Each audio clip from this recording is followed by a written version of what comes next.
Tear gas, flash grenades, and chaos as Oakland police try to block Occupy protesters from moving down a street after violence erupted late Wednesday. But in the middle of the country, the Occupy Chicago protest remains calm, even though its members cannot really occupy public areas. They had hoped to use this space in Grant Park as their camp. No curfew there.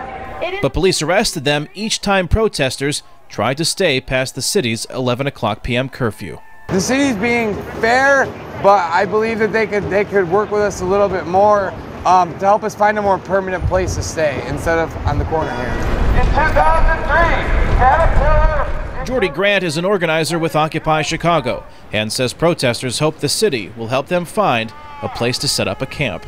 Historian Eric Gelman of Roosevelt University says the protesters are mindful of the violence during the 1968 Democratic National Convention.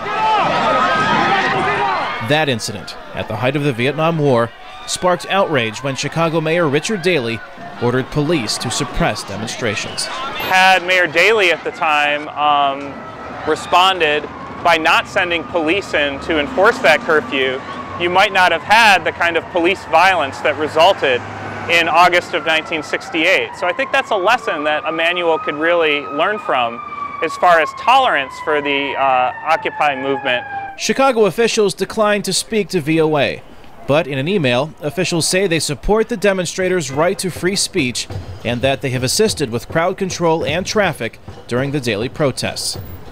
Protester Grant says he understands the curfew, but adds that the demonstrations against perceived corporate greed have been peaceful here.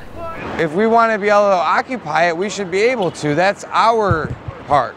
It's not their park, it's all of our park, you know? And if not there, at least somewhere else, you know?